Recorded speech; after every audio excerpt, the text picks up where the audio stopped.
नमस्कार। आज बेहद ही खास प्रोग्राम में आप सभी का स्वागत है और आज हमारे साथ बेहद खास मेहमान जुड़े हुए हैं। हमारे साथ उजाला सिग्नस के डॉक्टर्स जुड़े हुए हैं जिनसे आज हम बेहद खास बातचीत करने वाले हैं। विषय बहुत खास है, विषय है जोड़ों का दर्द यानी जॉइंट पेन। अक्सर हमने सुना भी है अपने बड़े बुजुर्गों से या बाकी लोगों से कि 40 साल के बाद जोड़ों का दर्द जो है वो सबसे ज्यादा परेशान करता है, या वही एक उम्र होती है जब इस तरीके के दर्द होने शुरू हो जाते हैं। लेकिन क्या 40 साल का ही उम्र ऐसा होता है जिसमें जॉइंट पेन की समस्या होती है? क्योंकि समय जिस तरीके से बदल रहा है, एनवायरनमेंट बदल रहा है, पोल्यूशन इतना है, लोग किसी ना किसी बीमारी का शिकार हो रहे हैं। ऐसे में अभी जो हम आंकड़े देखते हैं तो कहीं ना कहीं ऐसा महसूस होता है कि जो यंगस्टर्स हैं या फिर जो 30 की उम्र में भी हैं या फिर जो 25 की उम्र में भी हैं, उन्हें भी कहीं ना कहीं बोन्स से रिलेटेड समस्याएं होनी शुरू हो जाती हैं, चाहे उसके पीछे कोई और दूसरा रीजन क्यों ना हो जाए। तो इसके लिए आज हम बातचीत करने वाले हैं कि एग्जैक्टली जॉइंट पेन को हम किस तरीके से समझ सकते हैं, क्योंकि बहुत सारे ऐसे मेडिकल टर्म्स हैं, साइंटिफिकल टर्म्स हैं जिसके बारे में हमें जानकारी नहीं है। जब हम डॉक्टर्स के पास जाते हैं तो डॉक्टर हमें हमारे जॉइंट पेन की असली वजह बताते हैं, जिनके बहुत सारे अलग अलग नाम हैं। तो आज हमारे साथ जुड़े हुए बेहद खास मेहमान, बेहद खास डॉक्टर उजाला सिग्नस के। सबसे पहले मैं उनसे आपका तारुफ कराए देती हूँ। हमारे साथ हैं डॉक्टर सितेंद्र गर्ग, आपका बहुत बहुत स्वागत है। हमारे साथ है डॉक्टर गौरव कामरा, आपका बहुत बहुत स्वागत है। हमारे साथ हैं डॉक्टर देवव्रत कौशिक, आपका बहुत बहुत स्वागत है। और हमारे साथ हैं कपिल नारंग जो कि यूनिट हेड है उजाला सिग्नस के पानीपत के, आपका बहुत बहुत स्वागत है। तो चलिए आज चर्चा की शुरुआत करते हैं। तो हमारा विषय आज है कि आखिरकार जॉइंट पेन की सबसे बड़ी वजह क्या होती है, क्या इसका एक उम्र से लेना देना होता है?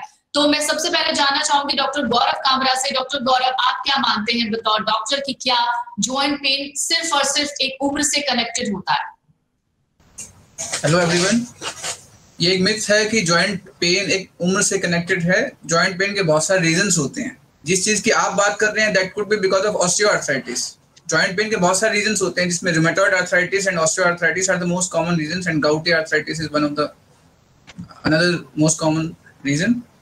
रूमेटॉइड आर्थराइटिस तो यंग एज में ही डेवलप होता है, इट स्टार्ट्स बिफोर 40। तो अगर joint pain is because of rheumatoid then it will start before 40 and even in the case of osteoarthritis it can start before 40 as well. क्योंकि osteoarthritis क्या है, degenerative process है joints की। For those people who are not active in the lifestyle, जो exercise नहीं करते हैं, जिनकी मसल स्ट्रांग नहीं है, जिनके जॉइंट की हेल्थ अच्छी नहीं है, उनको ऑस्टियोआर्थराइटिस 35 की एज में भी स्टार्ट हो जाता है। And I've seen people getting their joints replaced at 32 years of age as well. So this is a myth कि joints pain सिर्फ 40 के बाद start होता है। अच्छा, एक सवाल मेरा डॉक्टर सितेंद्र गर्ग से होगा। डॉक्टर, एक बड़ा अहम सवाल है कि खास तौर से अगर 40 की उम्र हो जाए या 30 की उम्र हो जाए तो कहते हैं कि जो महिलाएं होती हैं उनको 30 के बाद बोन्स की समस्या आनी शुरू हो जाती है। तो उनमें सिर्फ बोन्स वीक हो जाते हैं, या जिस तरीके से डॉक्टर गौरव कामरा ने कहा कि ऑस्टियोआर्थराइटिस जैसे टर्म्स उन्होंने बताए, तो क्या उसकी भी एक समस्या आ सकती है कि या सिर्फ बोन्स वीक होना ही एक समस्या हो सकती है after 30s, specially in females?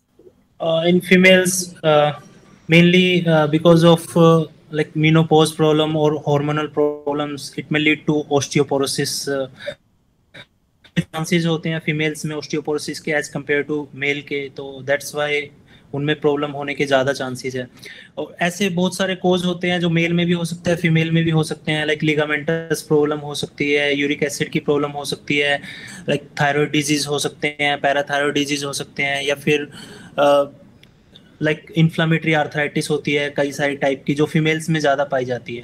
तो इन वजह से फीमेल्स में चांसेस होते हैं कि ज़्यादा पेन अर्ली स्टेज पे आने के चांसेस होते हैं।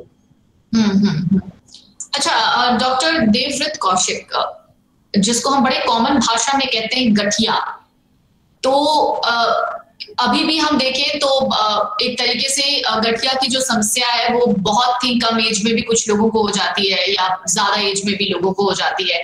मैं एक चीज समझना चाहूंगी आपसे, रूमेटाइड ये एग्जैक्टली क्या है और इसमें इसके क्या लक्षण होते हैं?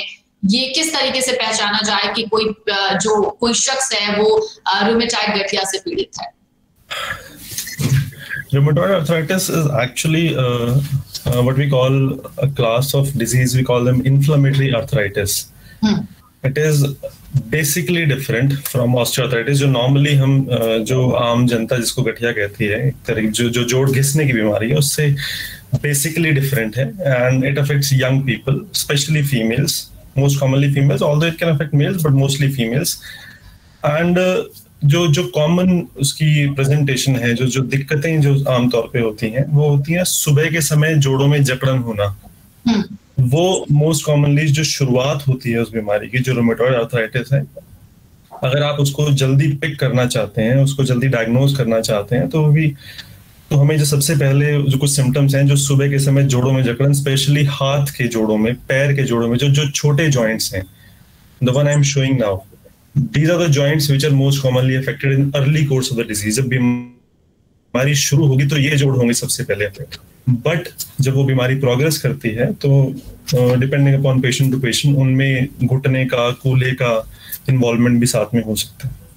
बिल्कुल. तो आज हम चर्चा कर रहे हैं जॉइंट पेन पर, और अगला जो सवाल होगा मेरा वो ये होगा कि हम अपनी लाइफस्टाइल में किस तरीके के बदलाव कर सकते हैं ताकि हम आने वाले दिनों में इस तरह के जॉइंट पेन से कहीं ना कहीं छुटकारा पालें या फिर उससे बहुत ही दूर रहें.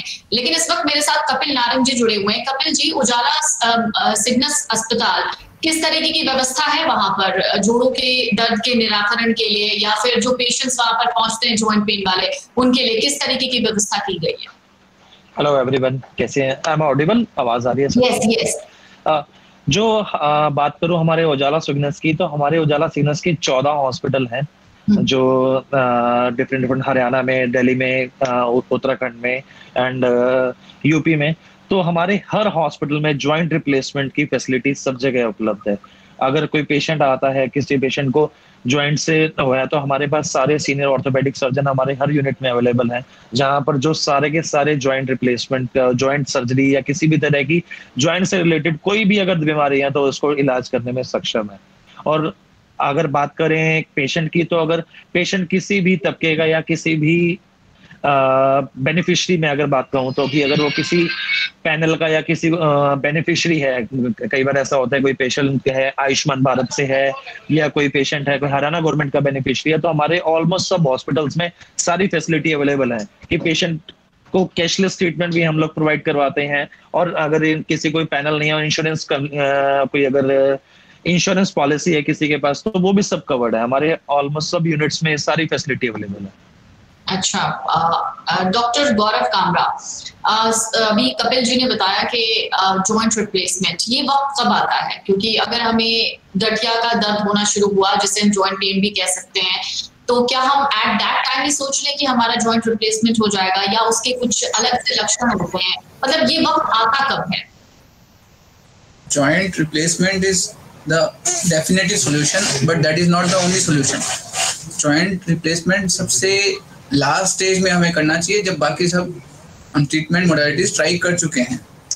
सबसे पहले जॉइंट पेन अगर फर्स्ट टाइम हो रहा है, आपको उसका ड्यूरेशन देखना है, कितने टाइम से पेन है और मोड ऑफ ऑनसेट क्या है, कितना दूर चलने के बाद पेशेंट को पेन स्टार्ट होता है. That is the most important question. Patient से आपको पूछना है कि वो बिना दर्द के कितना दूर चल सकते हैं. अगर पेशेंट कहता है कि मैं 1-2 किलोमीटर चल लेता हूँ बिना दर्द के, दैट मीन्स पेशेंट को जॉइंट रिप्लेसमेंट की जरूरत नहीं है.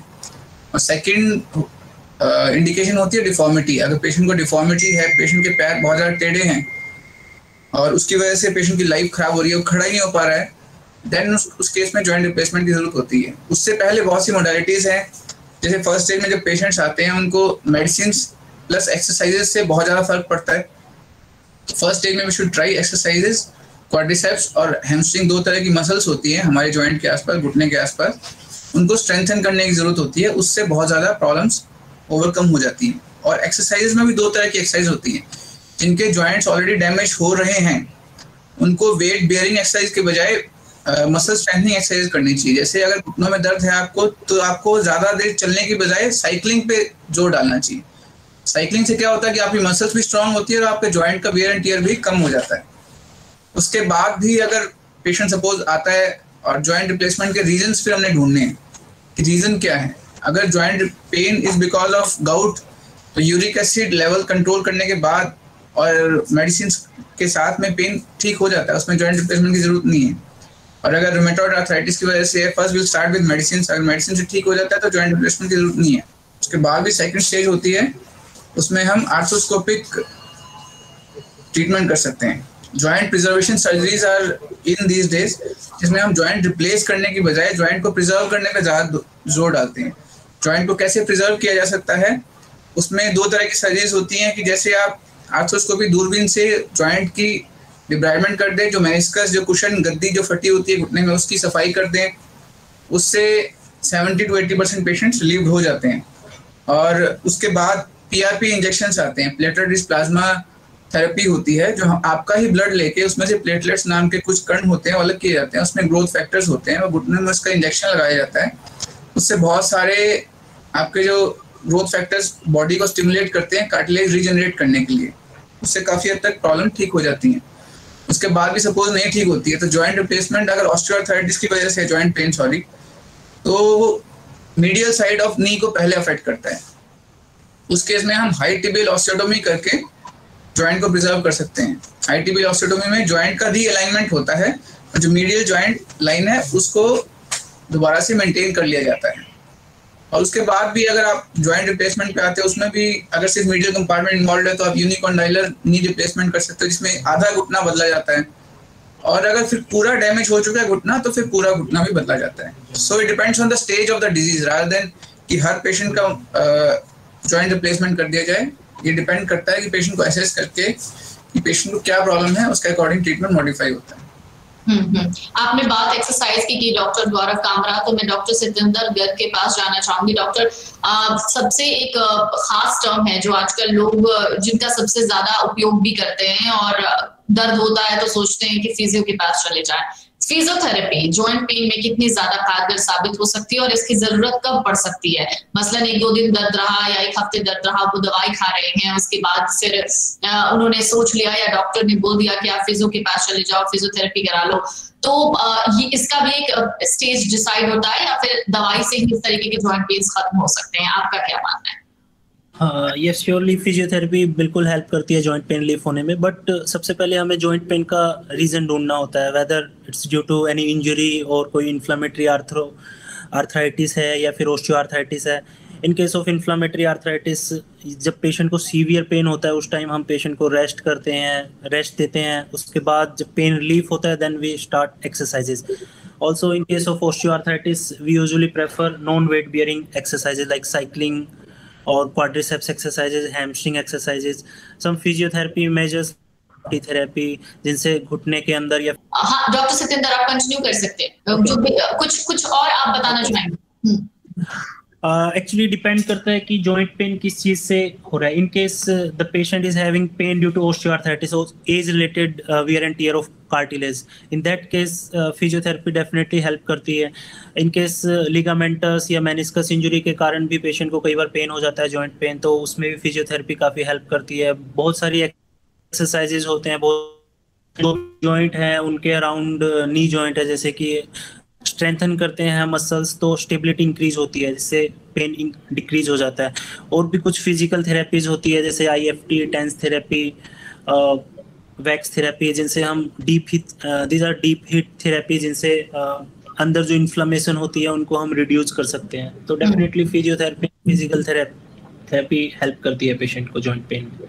बिल्कुल। डॉक्टर देवव्रत कौशिक जी, मैं एक चीज समझना चाहूंगी आपसे कि लाइफस्टाइल अब ऐसी हो चली है कि लोगों को अपने लिए भी टाइम नहीं है, क्योंकि उन्हें जॉब पर जाना है, जॉब से आकर फिर घर का भी ख्याल रखना है। इस दौरान हम अपना ख्याल रखना भूल जाते हैं, बहुत सारी डाइट्स को फॉलो नहीं कर पाते, दूध नहीं पीते, फ्रूट्स नहीं खा पाते, क्योंकि उसके लिए हमारे पास टाइम नहीं है। तो अपने लाइफस्टाइल को किस कदर चेंज कर सकते हैं कि हमें आगे आने वाले दिनों में जॉइंट पेन जैसी समस्या ना हो?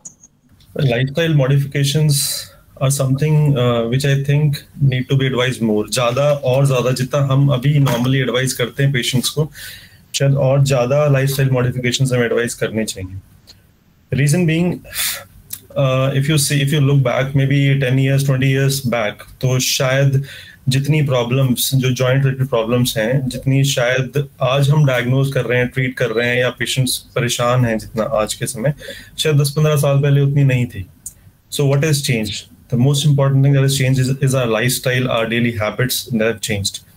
सो what I think is we need to go back to the basics, and जो instead of eating out a lot, eating unhealthy foods and gaining a lot of weight, that is something जो ज़्यादा contribute कर रहा है इन symptoms में. मैं अपने patients को हमेशा the first and foremost advice that I always give to my patients who have osteoarthritis, जिनका जोड़ घिस रहा है, तो सबसे पहली मेरी एडवाइस होती है कि आप अपनी डाइट को try to go to a balance diet, जो एक संतुलित आहार, हम हमेशा बचपन में बात किया करते थे, जो हमने शुरू से पढ़ते आए हैं, एक संतुलित आहार लें जिनमें फैट कंटेंट को हम कम कर सकें फर्स्ट एंड फॉरमोस्ट. एंड अगर उसके बाद अगर इन हैबिट्स के साथ अगर अपनी डाइट्स को मॉडिफाई करके डेली आप वॉक कर सके 15 से 20 minute, 15 to 20 minute of brisk walk is something which is most important.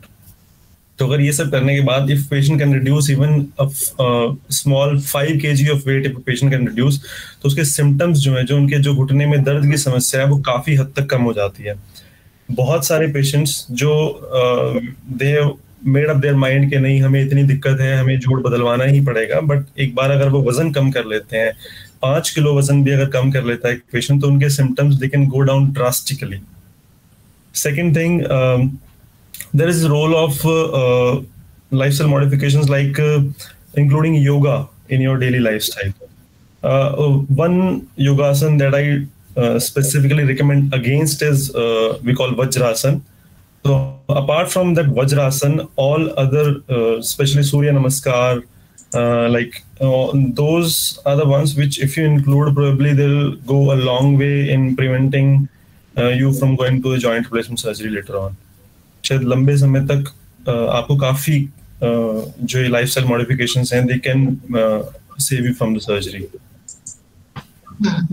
अच्छा, कपिल नारंग जी, एक सवाल है मेरा, जो कि अभी कोरोना का पीरियड चल रहा है, तो इस दौरान लोग सबसे ज्यादा सावधानियां बरत रहे हैं, शायद हॉस्पिटल्स जाने से भी कतरा रहे हैं. ऐसे में मैं आपसे समझना चाहूंगी कि जिस जॉइंट रिप्लेसमेंट की हम बात करते हैं या बाकी अदर ट्रीटमेंट की बात करते हैं जॉइंट पेन से रिलेटेड, तो इस कोरोना काल में भी जिन लोगों को डर लग रहा है कि हॉस्पिटल्स में जाने में, इसमें किस तरीके से उजाला सिग्नस हॉस्पिटल ने एकदम सतर्कता बरती हुई है, किस तरीके से आप लोग पूरी व्यवस्था कर रहे हैं? अगर बात करूं मैम कोरोना काल की, तो डेफिनेटली लोग बहुत डरे हैं और लोगों ने हॉस्पिटल को अवॉइड भी बहुत किया है.